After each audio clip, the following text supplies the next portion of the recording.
નમસ્કાર વિદ્યાર્થી મિત્રો, હું દીપકભાઈ પરમાર ઓનલાઈન સ્ટડી પોઈન્ટમાં આપ સૌ કોઈનું હાર્દિક સ્વાગત કરું છું. તો વિદ્યાર્થી મિત્રો, છેલ્લા વિડીયો લેક્ચરમાં આપણે પાસ્ટ કન્ટિન્યુઅસ ટેન્સ એટલે કે ચાલુ ભૂતકાળનો અભ્યાસ કરેલો. આજના વિડીયો લેક્ચરમાં વિદ્યાર્થી મિત્રો આપણે પાસ્ટ પરફેક્ટ ટેન્સ એટલે કે પૂર્ણ ભૂતકાળનો આજે આપણે અભ્યાસ કરીશું. તો વિદ્યાર્થી મિત્રો, આપણે ટેન્સની જેમ શરૂઆત હર હંમેશ કરીએ છીએ એવી જ રીતના આજે પણ સૌ પ્રથમ એની શરૂઆત યુઝ મતલબ કે એનો ઉપયોગ in which situations can we use past perfect tense એટલે કે પૂર્ણ ભૂતકાળનો ઉપયોગ આપણે કેવી પરિસ્થિતિમાં કરી શકીએ છીએ ત્યાંથી એની શરૂઆત આજે આપણે કરીશું. તો જોઈએ past perfect tense, use of this tense. તો મિત્રો, અહીં તમે જોઈ શકો છો સ્ક્રીન ઉપર જે લખેલું છે, ઓકે, દૂરના ભૂતકાળની કોઈ પણ ક્રિયા દર્શાવવા માટે. દૂરના ભૂતકાળની કોઈ પણ ક્રિયા દર્શાવવા માટે પાસ્ટ પરફેક્ટ ટેન્સ એટલે કે પૂર્ણ ભૂતકાળનો ઉપયોગ થાય છે. તો વિદ્યાર્થી મિત્રો, જેમ સિમ્પલ પાસ્ટ ટેન્સનો ઉપયોગ નજીકના ભૂતકાળની ક્રિયા દર્શાવવા માટે થતો, એવી રીતના પાસ્ટ પરફેક્ટ ટેન્સનો ઉપયોગ એ દૂરના ભૂતકાળની ક્રિયા સૂચવવા માટે થાય છે. પણ તેમ છતાં વિદ્યાર્થી મિત્રો, આપણે એવું સ્પષ્ટીકરણ કરી શકતા નથી કે દૂરનો ભૂતકાળ એટલે કેટલા સમય પહેલાનો ભૂતકાળ. પણ એને વધારે સ્પેસિફાય કરવું હોય કે એનો ઉપયોગ કેવી પરિસ્થિતિમાં કરી શકાય, તો અહીં નીચે એક બીજો એનો ઉપયોગ આપવામાં આવેલો છે, જે જોઈએ. ભૂતકાળમાં કોઈ ચોક્કસ સમયે એક સાથે બે ક્રમિક ક્રિયાઓ થયેલ હોય, તેમાં પ્રથમ નંબરે થયેલ ક્રિયા માટે પૂર્ણ ભૂતકાળ અને બીજા નંબરે થયેલ ક્રિયા માટે સાદો ભૂતકાળ ઉપયોગમાં લેવાય છે. તો વિદ્યાર્થી મિત્રો, અહીં તમે જોઈ શકો છો કે જે દૂરના ભૂતકાળના સંદર્ભમાં જે આપણે પૂર્ણ ભૂતકાળનો ઉપયોગ કરી શકીએ છીએ, એવી રીતના દૂરના ભૂતકાળના સંદર્ભમાં કોઈ ચોક્કસ સમયે એક સાથે બે ક્રમિક ક્રિયાઓ થયેલ હોય, તો એમાં પ્રથમ નંબરે જે ક્રિયા થયેલ હોય તેના માટે પૂર્ણ ભૂતકાળ મતલબ કે પાસ્ટ પરફેક્ટ ટેન્સ અને બીજા નંબરે થયેલ ક્રિયા માટે સાદો ભૂતકાળ એટલે કે સિમ્પલ પાસ્ટ ટેન્સનો ઉપયોગ થાય છે. તો આ જે ઉપયોગ અહીં કઈ પરિસ્થિતિમાં કરી શકાય એ જે આપણે વાક્ય દ્વારા સમજવાનો પ્રયત્ન કર્યો છે, એને વધારે સ્પષ્ટીકરણ માટે થઈને આપણે એક્ઝામ્પલ દ્વારા પણ સમજવાનો પ્રયત્ન કરીએ. તો જોઈએ example number 1. When I reached the railway station, the train had left away. When I reached the railway station, the train had left away.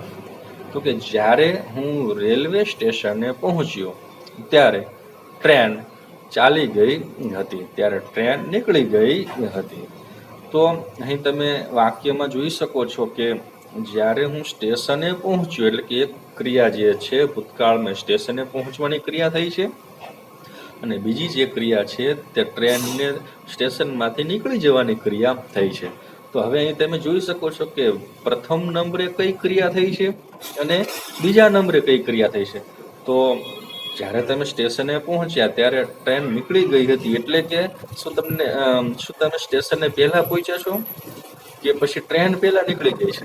તો અહીં તમે જોઈ શકો છો કે તમે સ્ટેશને પહોંચવાની જે ક્રિયા છે તે પછી થયેલી છે, એટલા માટે જ ટ્રેન નીકળી ગઈ. જો તમે સ્ટેશને પહેલા પહોંચી ગયા હોત તો તમને ટ્રેન મળી જવાની હતી. એટલે કે અહીં સ્ટેશને પહોંચવાની ક્રિયા પછીના ક્રમે થઈ છે અને ટ્રેનને નીકળી જવાની ક્રિયા જે છે તે પ્રથમ ક્રમે થઈ છે. એટલે પ્રથમ ક્રમે જે ક્રિયા થઈ છે એના માટે પાસ્ટ પરફેક્ટ ટેન્સ એટલે કે પૂર્ણ ભૂતકાળ, જ્યારે બીજા નંબરે થયેલી ક્રિયા માટે સિમ્પલ પાસ્ટ ટેન્સ એટલે કે સાદો ભૂતકાળનો ઉપયોગ થયેલો છે. મિત્રો, ઉપરના બંને વાક્યમાં તમે જોઈ શકો છો કે અહીં તમને હેડ પ્લસ લેફ્ટ શું આપવામાં આવેલું છે? તો કે હેડ પ્લસ લેફ્ટ. અને એક્ઝામ્પલ નંબર 2 જે છે તેમાં તમને હેડ +1 આવી રીતના સહાયકારક ક્રિયાપદ અને એક સાથે V3 એટલે કે ભૂતકૃદંતનું રૂપ આપવામાં આવેલું છે. તો એ વાક્યને આધારે આપણે કહી શકીએ છીએ કે પૂર્ણ ભૂતકાળમાં સહાયકારક ક્રિયાપદ તરીકે હેડનો ઉપયોગ થાય છે. વિદ્યાર્થી મિત્રો, જેમ આપણે અગાઉ પ્રેઝન્ટ પરફેક્ટ ટેન્સ પણ આપણે શીખી ગયા છીએ કે પ્રેઝન્ટ પરફેક્ટ ટેન્સની અંદર આપણે જોયું હતું કે હેજ અને હેવનો ઉપયોગ કરતા એટલે કે અને અહીં પૂર્ણ ભૂતકાળમાં તમે જોઈ શકો છો કે અહીં હેલ્પિંગ વર્બ તરીકે હેડનો ઉપયોગ થાય છે. તો યાદ રાખવાનું, પૂર્ણ વર્તમાન કાળ એટલે કે પ્રેઝન્ટ પરફેક્ટ ટેન્સ તો એમાં હેલ્પિંગ વર્બ તરીકે હેજ અને હેવ, જ્યારે પાસ્ટ પરફેક્ટ ટેન્સ એટલે કે પૂર્ણ ભૂતકાળ તો તેમાં હેલ્પિંગ વર્બ તરીકે હેડનો ઉપયોગ કરવાનો થશે. ત્યારબાદ નીચે જોઈ શકો છો વિદ્યાર્થી મિત્રો તમે તો કે પૂર્ણ ભૂતકાળમાં હંમેશા ક્રિયાપદનું ત્રીજું રૂપ એટલે કે ભૂતકૃદંતનું રૂપ જ વપરાય છે. અહીં તમે જોઈ શકો છો કે જે પૂર્ણ વર્તમાન કાળ અગાઉ આપણે જોયો તો એમાં પણ હંમેશા ક્રિયાપદનું ત્રીજું રૂપ એટલે કે V3 નો જ ઉપયોગ થતો, જ્યારે અહીં પાસ્ટ પરફેક્ટ ટેન્સ એટલે કે પૂર્ણ ભૂતકાળમાં પણ હંમેશા ક્રિયાપદનું ત્રીજું રૂપ એટલે કે ભૂતકૃદંતનું રૂપ એટલે કે V3 નો જ ઉપયોગ થાય છે. વિદ્યાર્થી મિત્રો, એ આપણે બાબતને ધ્યાનમાં રાખવી જરૂરી છે કે કોઈ પણ ટેન્સ હોય પણ એ પરફેક્ટ ટેન્સ હોય એટલે કે એ પૂર્ણ કાળ હોય તો એમાં હંમેશા ક્રિયાપદનું ત્રીજું રૂપ એટલે કે V3 એટલે કે ભૂતકૃદંતના રૂપનો જ ઉપયોગ થાય છે. એ ખાસ બાબત આપણે ધ્યાનમાં લેવી જરૂરી છે. હવે અહીં આગળ જોઈ શકાય છે કે એક્ટિવ વોઇસ અને પેસિવ વોઇસની વાક્ય રચના શું હોઈ શકે. આમ તો વિદ્યાર્થી મિત્રો, આપણે પેસિવ વોઇસની વાક્ય રચનાની કોઈ ચર્ચા અત્યારે કરતા નથી, પણ તેમ છતાં માત્ર જાણકારી માટે આપણે તમને અહીં જણાવીશું. તો એક્ટિવ વોઇસની વાક્ય રચના હોય તો એમાં માત્ર ને માત્ર હેડ અને V3 એટલે કે ભૂતકૃદંતના રૂપનો જ ઉપયોગ થાય. આ બાબતને તમારે ધ્યાનમાં રાખવાની છે. જ્યારે પેસિવ વોઇસની વાક્ય રચના હોય તો એમાં હેડ અને V3 બંનેની વચ્ચે એક વધારાનો શબ્દ એટલે કે બિનને ઉમેરવાનું થાય. પેસિવ વોઇસની વાક્ય રચનામાં ક્રિયાપદ આવી રીતના લખવાના થાય છે. જોઈએ એનું સ્ટ્રક્ચર શું છે. જેમ આપણે અગાઉના ટેન્સમાં પણ આપણે અફર્મેટિવ સેન્ટેન્સ, નેગેટિવ સેન્ટેન્સ અને ઇન્ટ્રોગેટિવ સેન્ટેન્સની ચર્ચા કરેલી અગાઉના ટેન્સમાં, પણ એવી જ રીતના અહીં પાસ્ટ પરફેક્ટ ટેન્સની અંદર પણ આપણે એની અફર્મેટિવ સેન્ટેન્સ એટલે કે હકાર વાક્ય રચના શું હોય, નેગેટિવ સેન્ટેન્સ અને ઇન્ટ્રોગેટિવ સેન્ટેન્સ એટલે કે નકાર વાક્ય રચના શું હોય અને પ્રશ્નાર્થ વાક્ય રચના શું હોય એની જરાક આપણે ચર્ચા કરીએ. તો અહીં વિદ્યાર્થી મિત્રો તમે જોઈ શકો છો કે સૌ પ્રથમ જે શરૂઆત જે છે તે સબ્જેક્ટ એટલે કે કર્તાથી થાય છે. વિદ્યાર્થી મિત્રો, કોઈ પણ ટેન્સ હોય એનું અફર્મેટિવ સેન્ટેન્સ જે છે તેની શરૂઆત હંમેશા સબ્જેક્ટ એટલે કે કર્તાથી જ થાય.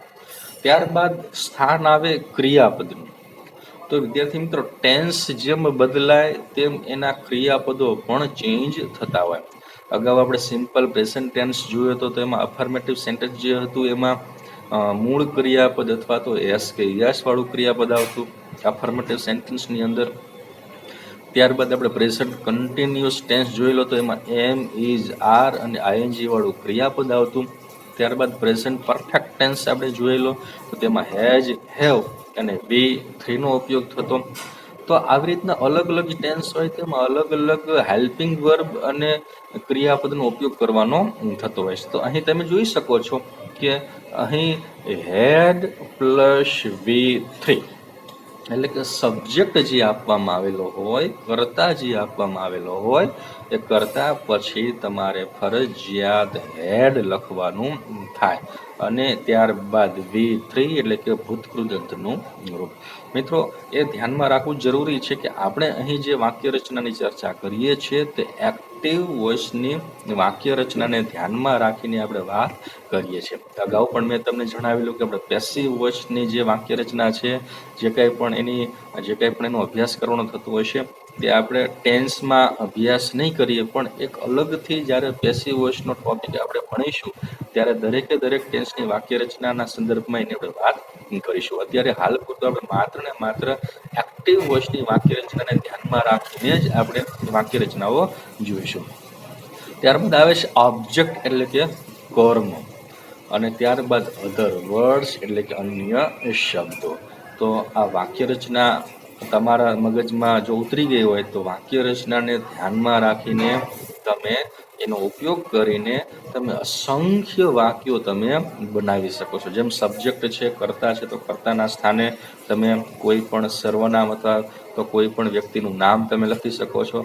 ત્યારબાદ જ્યારે પ્રેઝન્ટ પરફેક્ટ ટેન્સ તમે શીખેલા ત્યારે સબ્જેક્ટ પછી હેજ અથવા હેવ લખવાનું આવતું, જ્યારે અહીં તો એક જ હેલ્પિંગ વર્બ છે અને તે એટલે હેડ. એના હેડ સિવાય બીજું કોઈ જ લખવાનું થતું નથી. એટલે કે અહીં કર્તાને તમારે ધ્યાનમાં રાખવો પડશે નહીં. અગાઉના ટેન્સમાં આપણે કર્તાને ધ્યાનમાં રાખીને સહાયકારક ક્રિયાપદ લખવાનું થતું, જ્યારે અહીં માત્ર ને માત્ર હેડ. ત્યારબાદ V3 છે. તો એવી જ રીતના તમે જોઈ શકો છો, નીચે એક્ઝામ્પલ એ વાક્ય રચનાને આધારે આપવામાં આવેલા છે. તો જોઈએ. Number 1, Ram had sung a song in the school. એટલે કે રામે શાળામાં એક ગીત ગાયું હતું. તો અહીં વાક્ય રચના પ્રમાણે તમે જોઈ શકો છો, સબ્જેક્ટ તો સબ્જેક્ટ તરીકે રામ આપવામાં આવ્યું છે, તેની સાથે હેડ. V3 એટલે કે સિંગનું ભૂતકૃદંતનું રૂપ સંગ. ઓબ્જેક્ટ શું ગાયું હતું? તો કે એક ગીત ગાયું હતું. અધર વર્ડ્સ તો કે ઇન ધ સ્કૂલ. તો અહીં વાક્ય એવું બને છે કે Ram had sung a song in the school. એવી જ રીતના એક્ઝામ્પલ નંબર 2 જોઈએ. જીયા હેડ ડાન્સ્ડ ઓન ધ સ્ટેજ. તો કે જીયાએ સ્ટેજ ઉપર ડાન્સ કર્યું હતું. એટલે કે જીયા સ્ટેજ ઉપર નૃત્ય કર્યું હતું. તો આ અફર્મેટિવ સેન્ટેન્સના વાક્યો આને કહી શકાય. ત્યારબાદ વિદ્યાર્થી મિત્રો જોઈએ નેગેટિવ સેન્ટેન્સ એટલે કે નકાર વાક્યો. તો નકાર વાક્યો બનાવવું હોય, કોઈ પણ ટેન્સનું નકાર વાક્ય બનાવવું હોય તો એમાં હેલ્પિંગ વર્બ પછી માત્ર ને માત્ર નોટનો જ ઉપયોગ કરવાનો થાય.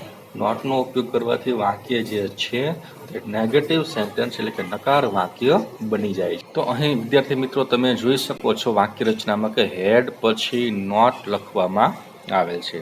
એટલે કે નોટ લખાઈ ગયું એટલે વાક્ય થઈ જશે નેગેટિવ એટલે કે નકાર વાક્ય. તો અહીં વાક્ય રચના તમે જોઈ શકો છો, સબ્જેક્ટ એટલે કે કર્તા plus had plus not plus V3 એટલે કે ભૂતકૃદંતનું રૂપ, ઓબ્જેક્ટ એટલે કે કર્મ, અધર વર્ડ્સ એટલે કે અન્ય શબ્દો. તો આ થઈ વાક્ય રચના નેગેટિવ સેન્ટેન્સ નકાર વાક્યની. હવે વિદ્યાર્થી મિત્રો આ વાક્ય રચનાને આધારે તમે અસંખ્ય વાક્યો તમે બનાવી શકો છો. જોઈએ આપણે પણ અહીં વાક્ય બનાવવાનો પ્રયત્ન કરીએ.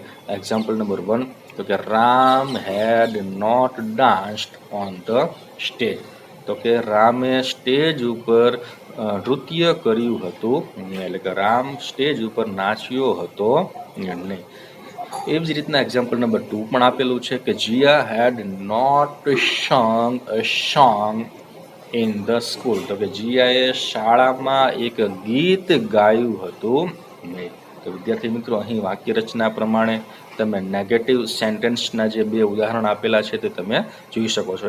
એને વાક્ય રચના સાથે આપણે સરખાવવાનો પ્રયત્ન કરીએ તો સબ્જેક્ટ તો બંને વાક્યોમાં જોઈ શકો છો રામ અને જીયા. ત્યારબાદ હેડ તો બંને વાક્યોમાં તમે સબ્જેક્ટ પછી હેડ જોઈ શકો છો. ત્યારબાદ નોટ તો બંને વાક્યોમાં તમે હેડ પછી નોટ જોઈ શકો છો.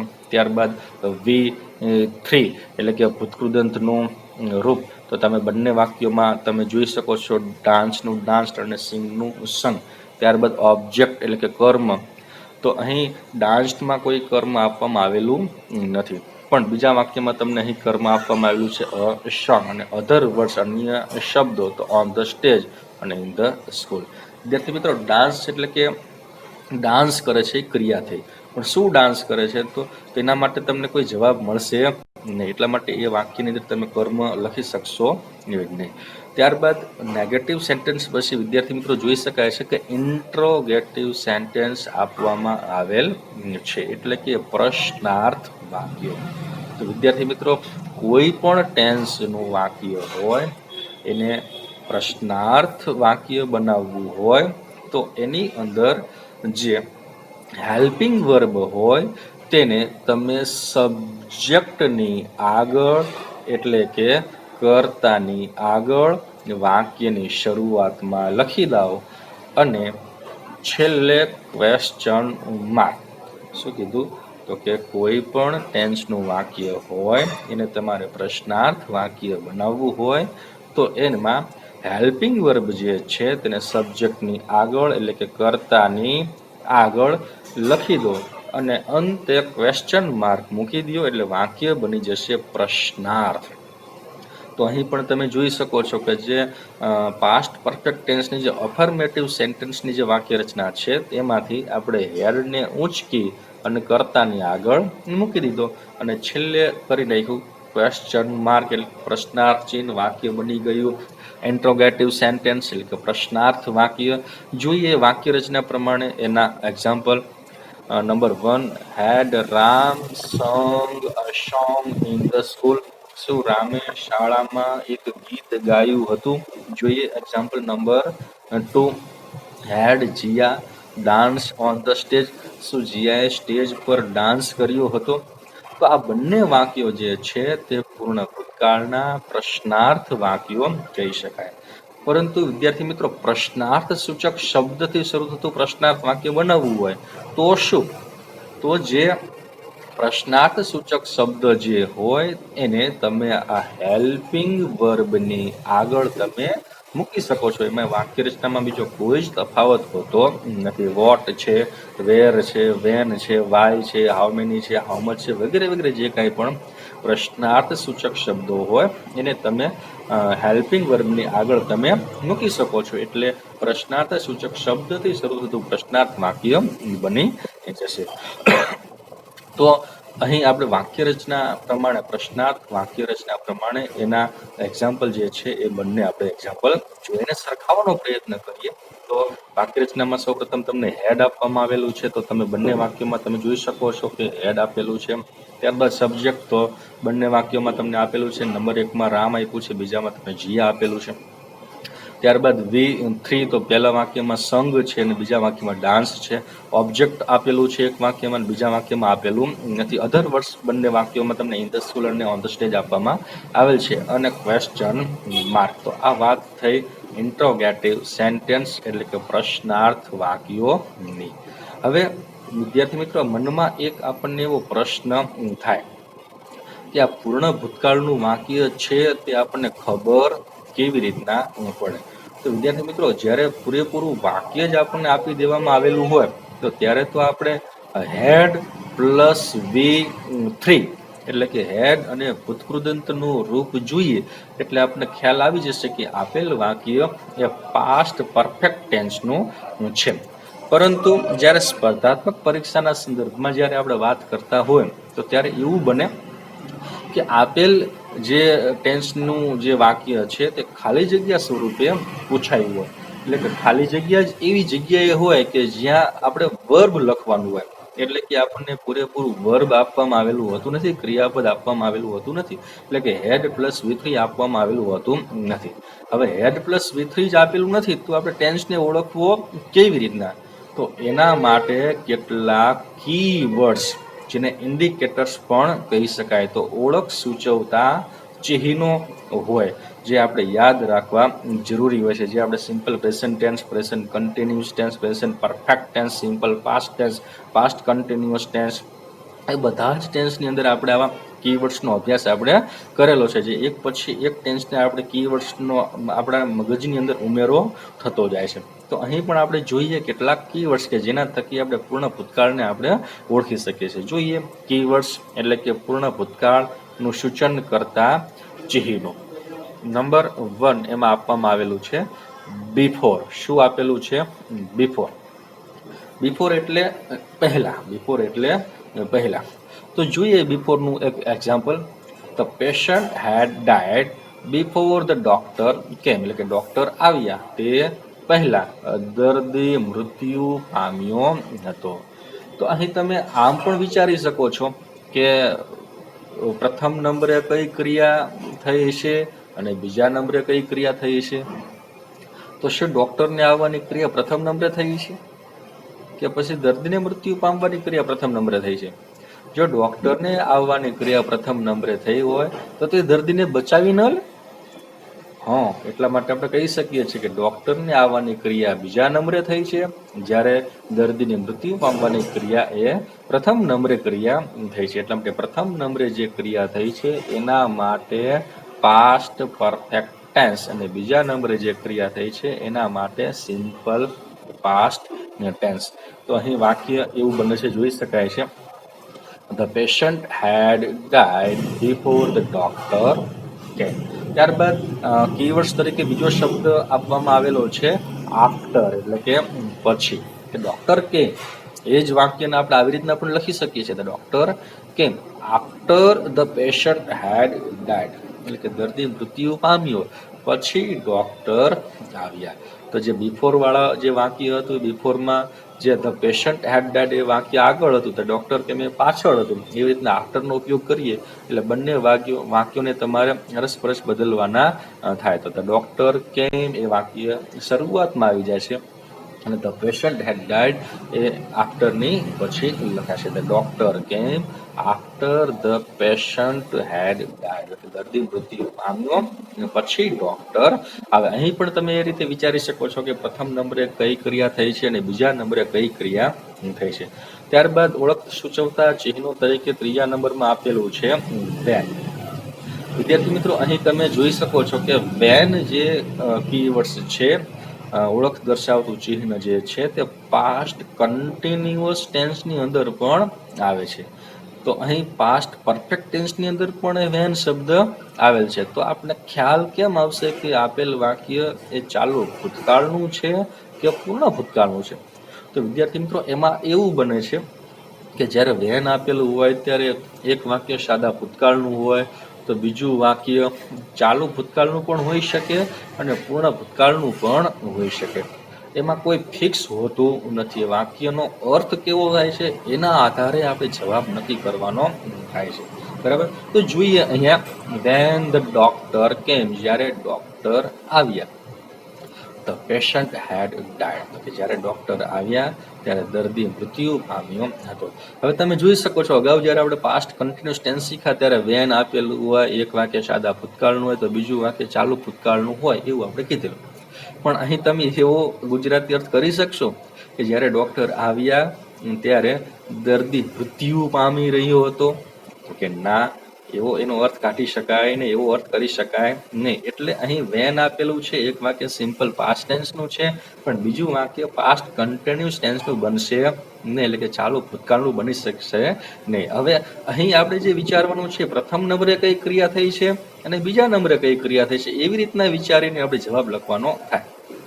તો ડોક્ટરને આવવાની ક્રિયા પછી થયેલી છે, માટે સિમ્પલ પાસ્ટ ટેન્સ. જ્યારે દર્દીને મૃત્યુ પામવાની ક્રિયા પ્રથમ નંબરે થઈ હોય માટે પાસ્ટ પરફેક્ટ ટેન્સ. તો આવી રીતના બિફોર, આફ્ટર અને વેન. હવે બિફોર, આફ્ટર, વેનની અંદર જે બાબત આવી તે અહીંયા ચોથા નંબરે જે લખેલું છે તે બાબત એની અંદર એનો સમાવેશ થઈ જાય છે. બે ક્રમિક ક્રિયાઓ ભૂતકાળમાં કોઈ ચોક્કસ સમય એક સાથે બે ક્રમિક ક્રિયાઓ થયેલ હોય તો એમાં પ્રથમ નંબરે જે ક્રિયા થયેલી હોય છે તે પૂર્ણ ભૂતકાળ હોય છે, જ્યારે બીજા નંબરે જે ક્રિયા થયેલી હોય છે તે સાદો ભૂતકાળ હોય છે. એટલે કે પ્રથમ નંબરનું વાક્ય જે છે, પ્રથમ નંબરે ક્રિયા થયેલ જે હોય છે એના માટે તમારે પાસ્ટ પરફેક્ટ ટેન્સનો ઉપયોગ કરવાનો થાય, એટલે કે હેડ પ્લસ V3 નો ઉપયોગ કરવાનો થાય. જ્યારે પછીના ક્રમે થયેલી ક્રિયા માટે સિમ્પલ પાસ્ટ ટેન્સનો ઉપયોગ કરવાનો થાય, એટલે કે સબ્જેક્ટ પ્લસ V2, એટલે કે ભૂતકાળનું રૂપ. બરાબર? ત્યારબાદ આગળ જોઈએ વિદ્યાર્થી મિત્રો, જેમાં આપવામાં આવેલું છે ઇફ અને અનલેસ. આમ તો આ શરત દર્શાવતા શબ્દો આને કહી શકાય, કન્ડિશનલ વર્ડ્સ કહી શકાય, પણ તેમ છતાં આ શબ્દો પણ એવા છે કે જેના દ્વારા તમે પાસ્ટ પરફેક્ટ ટેન્સને તમે ઓળખી શકો છો.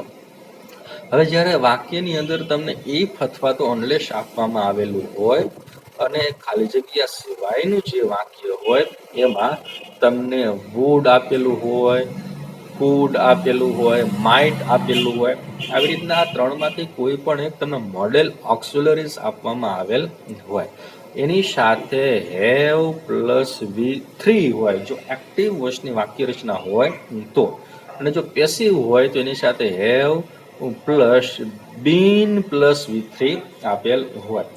તો શું કીધું? તો કે ઇફ અથવા અનલેસ, એક વાક્યની અંદર ઇફ અથવા અનલેસ આપવામાં આવેલું હોય.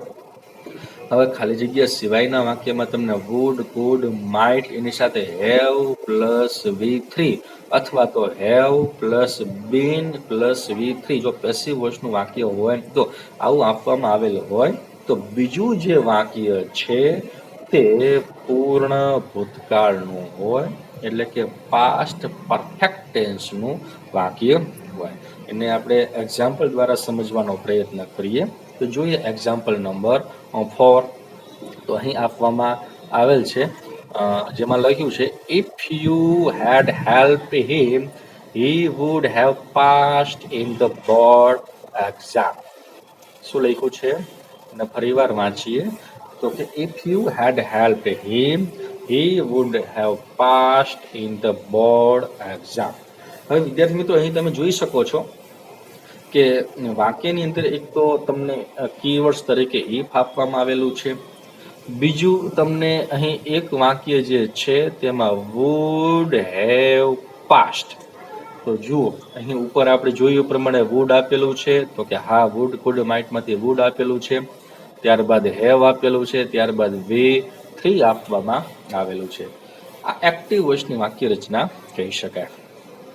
હવે એના સિવાયનું બીજું વાક્ય કયું હોય? તો કે એના સિવાયનું બીજું વાક્ય પૂર્ણ ભૂતકાળનું હોય, એટલે કે હેડ પ્લસ V3 હોય.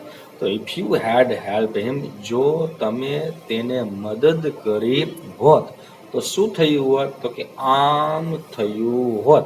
એવા સંદર્ભમાં હવે અહીં આનો ઉપયોગ થશે તો કે he would have passed in the board exam.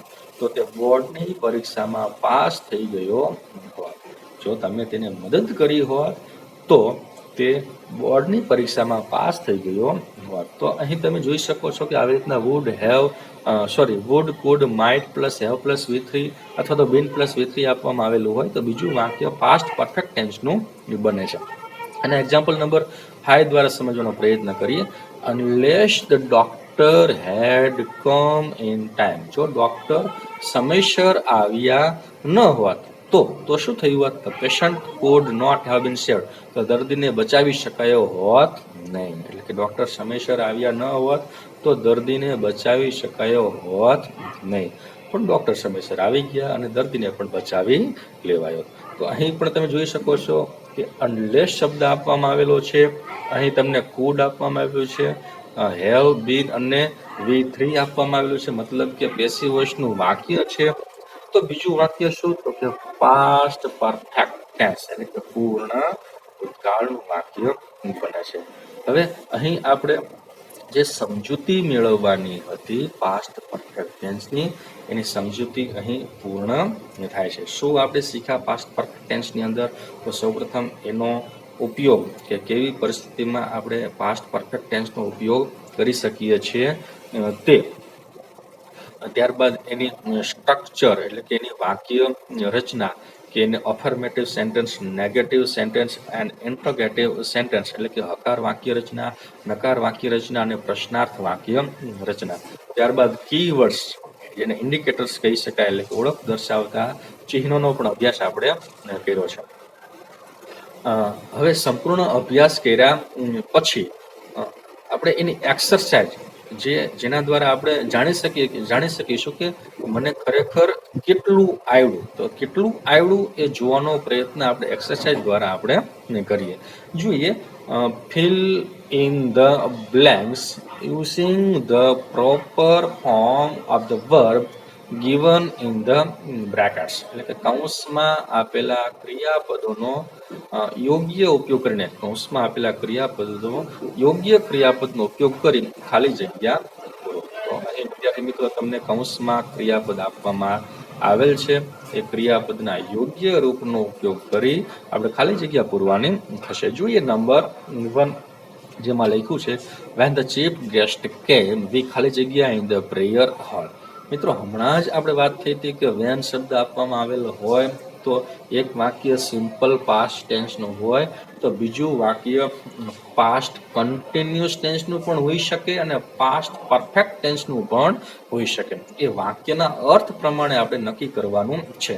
ક્યારેક ફરજિયાત પાસ્ટ કન્ટિન્યુઅસ ટેન્સથી જવાબ લખવો પડે, ક્યારેક પાસ્ટ પરફેક્ટ ટેન્સથી જવાબ લખવો પડે, અને ક્યારેક એવું બનશે કે તમે પાસ્ટ કન્ટિન્યુઅસ ટેન્સથી જવાબ લખશો તોય સાચું અને પાસ્ટ પરફેક્ટ ટેન્સથી જવાબ લખશો તો પણ સાચું.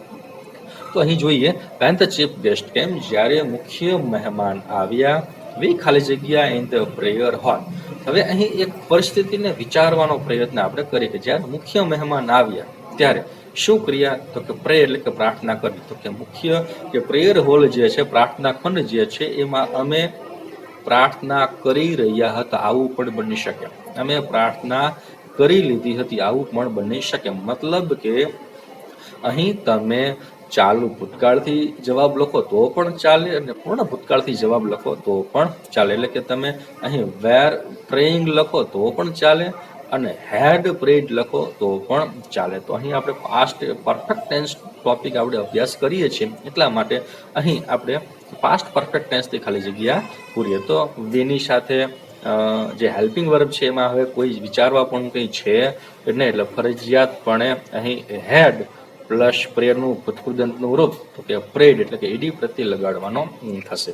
તો વાક્ય કંઈક આવું બનશે, when the chief guest came we had prayed in the prayer hall. Number 2, the farmer ખાલી જગ્યા his field before it rain. Before it rain મતલબ કે વરસાદ આવ્યો તે પહેલા. ધ ફાર્મર ખાલી જગ્યા હિઝ ફિલ્ડ, તો કે વિદ્યાર્થી મિત્રો અહીં કૌંસમાં જે ક્રિયાપદ આપવામાં આવેલ છે કે સોરી ત્યાં આપણે લખવું પડશે ટીલ. શું લખવું પડશે? ટીલ લખવું પડશે. જે કૌંસમાં જે ક્રિયાપદ આપેલું છે તે ટુ રેન છે, પણ ટુ રેન નહીં, પણ શું આવશે? ટીલ. ટીલ આવશે. તો ધ ફાર્મર ખાલી જગ્યા ઇઝ ફિલ્ડ બિફોર ઇટ રેન, એટલે કે વરસાદ થયો તે પહેલા ખેડૂતે તેનું ખેતર ખેડી લીધું હતું. તો ટુ ટીલ નો મતલબ શું થશે? તો કે ખેડવું. હવે ટીલનું V3 એટલે કે ભૂતકૃદંતનું રૂપ શું થાય? તો કે ટીલ્ડ થાય. તો અહીં તમે જોઈ શકો છો કે બિફોર ઇટ રેન એટલે કે વરસાદ થયો તે પહેલા. વરસાદ થયો તે પહેલા એટલે કે જે એની પહેલા જે ક્રિયા થઈ હોય તે પ્રથમ નંબરે ક્રિયા થઈ હોય, અને આમ પણ બિફોર આપ્યું હોય એક વાક્ય સિમ્પલ પાસ્ટ ટેન્સનું હોય તો બીજું વાક્ય પાસ્ટ પરફેક્ટ ટેન્સનું બને છે. તો ધ ફાર્મરની સાથે હેડ પ્લસ V3 એટલે ટીલનું ભૂતકૃદંતનું રૂપ થશે ટીલ. તો the farmer had tilled his field before it rain, તો કે વરસાદ થયો તે પહેલા ખેડૂતે તેનું ખેતર ખેડી લીધું હતું. ત્યારબાદ નંબર 3 જોઈએ, ધ ગર્લ્સ ખાલી જગ્યા the game nicely. So they got the shield. તો અહીં પણ તમને બે ક્રમિક ક્રિયાઓ આપવામાં આવેલ છે. હવે એક ક્રિયા એવી છે કે છોકરીઓ સરસ રીતે રમત રમવાની વાત છે. બીજી ક્રિયા એવી છે કે તેઓને એક શિલ્ડ પ્રાપ્ત થયું. હવે શિલ્ડ ક્યારે પ્રાપ્ત થાય? પહેલા પ્રાપ્ત થાય? તો કે ના, શિલ્ડ પ્રાપ્ત થવાની ક્રિયા પછીના ક્રમે થઈ હોય. જ્યારે રમત સારી રેમાં હોય પછી એમને શિલ્ડ પ્રાપ્ત થાય, એટલે કે સારી રીતે રમત રમવાની ક્રિયા પ્રથમ ક્રમે થયેલી છે, એટલા માટે એમાં પાસ્ટ પરફેક્ટ ટેન્સ આવશે. જ્યારે બીજા નંબરે જે ક્રિયા થયેલી છે તેમાં આપણને ઓલરેડી આપવામાં જ આવેલું છે ધે ગોટ એટલે કે V2 એટલે કે past perfect simple past tense. તો ખાલી જગ્યા સિવાયનું વાક્ય જે છે તે સિમ્પલ પાસ્ટ ટેન્સનું છે. તો ખાલી જગ્યા વાળું જે વાક્ય હોય તે પાસ્ટ પરફેક્ટ ટેન્સનું હોય. તો શું આવશે? તો કે આપણે જાણીએ છીએ કે પાસ્ટ પરફેક્ટ ટેન્સ એમાં હેડ પ્લસ V3 એટલે કે પ્લેનું ભૂતકૃદંતનું રૂપ પ્લેડ થાય. તો the girls had played the game nicely, so they got the shield. કે છોકરીઓ રમત સારી રીતે રમી હતી તેથી તેઓને શિલ્ડ પ્રાપ્ત થયો. જોઈએ નંબર 4, પ્રિયા ખાલી જગ્યા a nice song before I entered the room. તો કે મેં રૂમમાં પ્રવેશ કર્યો તે પહેલા પ્રિયાએ એક સરસ મજાનું ગીત ગાઈ લીધું હતું. હવે હું રૂમમાં પ્રવેશ કર્યો ત્યારે ગીત ગાતી નથી, અને ગાવાનું બાકી પણ હતું નહીં, પણ ત્યારે એને ગીત ગાઈ લીધું હતું. એટલે કે મારે રૂમમાં પ્રવેશ કરવાની ક્રિયા પછીના ક્રમે થઈ છે, જ્યારે પ્રથમ નંબરે જે ક્રિયા થઈ છે તે ગીત ગાવાની ક્રિયા થઈ છે. તો પ્રથમ નંબરે થયેલ ક્રિયા માટે પાસ્ટ પરફેક્ટ ટેન્સ. આમ પણ આપણે વિચારીએ કે અહીં બિફોર શબ્દ આપવામાં આવેલ છે, સાદો ભૂતકાળ એક વાક્યમાં આપેલું છે, બીજા વાક્યમાં પાસ્ટ પરફેક્ટ ટેન્સનો જ ઉપયોગ કરવાનો થાય. અહીં સબ્જેક્ટ જે પણ આપેલ હોય એની સાથે હંમેશા આપણે હેડ જ લખવાનું છે, એની સાથે V3 જ લખવાનું છે. તો પ્રિયા હેડ sung a nice song before I entered the room. જોઈએ છેલ્લું વાક્ય, છેલ્લી ખાલી જગ્યા. If they ખાલી જગ્યા proper guidance, they might have won the prizes.